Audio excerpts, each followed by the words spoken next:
بسم الله الرحمن الرحیم. ګرانو کتونکو اوریدونکو، موږ دا وخت کې د پښتونخوا وطن د تاریخي سیمې پېښور ښار نه دا ضروري ګڼو چې د وطن لر و بر عزیزان او که څوک په د نړۍ په نور کوټ کوټ کې دیره دي چې هغوی ته دا د عزیزولۍ دا پیغام ورسولو او د دې دپاره چې کوم دی شاباسي ورکوو د ښاغلي او ډېر ګران محترم حیات روحاني صاحب په مشرۍ کې او د هغوی د ملګرو چې کومه ستړې روانه ده او کومه هلې ځلې او هڅې هغوی کوي چې هغې کې ډېر پیاوړي ملګري شامل دي او د مفکورې د لارې چې کومه دی یو داسې یو اداره هغوی لګیا ده ډېر په ابتدایي حالاتو کې ده خو چونکې دلته یو ضرورت و زمونږ په دې وطن کې چېرې داسې یو منظمه باضابطه باقاعده د لیک لوست سره تعلق لرونکي او د دې قام شعوري او فکري داسې روزنه او د دې چې کوم دی د استحکام طرف ته داسې قدمونه کېښودلی شي نو باید چې هغه زموږ سره د تاریخ په اوږدو چپو کې توپانونو کې که وګورو نو د خاني تاریخ ډېر اړخونه دي خو بیا د باچا خان بابا او د هغه د معلومو او نامعلومو ملګرو چې کوم خدای خدمتګار تحریک یا انجمن اصلاح الافاق نه وه یا تر اوسه پورې دغه تحریک چې کومه دی په مختلفو نامو را روان دی نو دې تحریک ډېر قیمتي او پیاوړي خلک زیږولي دي چې په هغې کې د ټول نه زیات بهترین اړخونه هر یو اړخ بهترین دی خو د قام اصلاح کول د قام خیر لټول د وطن د آبادۍ سوچ کول او د دې سره سره د قلم د لارې چې د لیک لوست د لارې چې کومه دی هم که وګورو نو دې تحریک کې داسې خلک پیدا شوي دي چې هغه زموږ هیروګان دي زموږ اتلان دي نو د دې خبرې څوک دی یو کمی یو ضرورت و زموږ سره او الله پاک چې کومه دی یعنی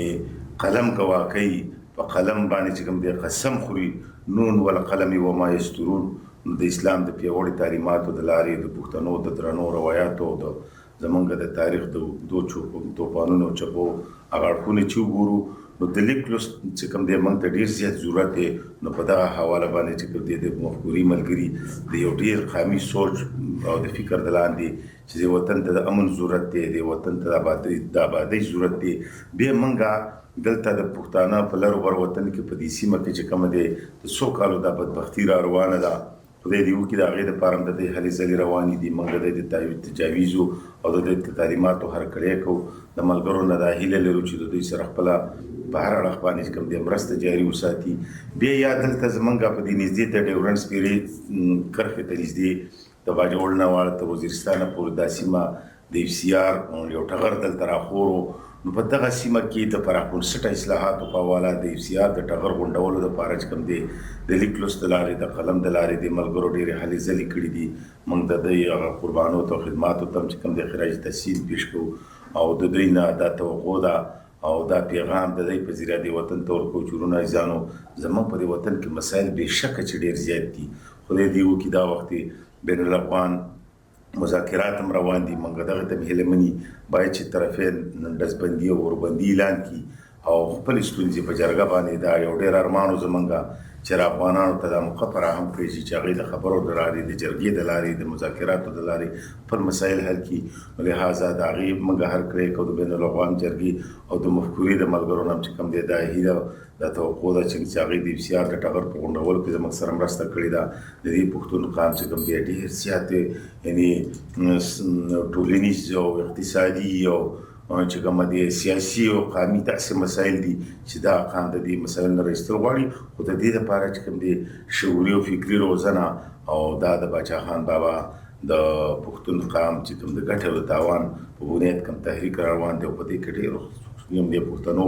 خپل سرونه شیندلي دي قربانۍ ورکړي دي نو باید چې د خپل ماضي نه موږ کټ نه شو د خپل ماضي په رڼا کې د خپلو اتلانو د تعلیماتو په رڼا کې چې کوم دی د دوی نه موږ دا هیله مند دي او دا توقعات د دوی لرو چې دوی به چې کوم دی هلې ځلې جاري وساتي او زموږ غیر مشروط تعاون به د دوی سره روان وي ستاسو د ټولو کور ودان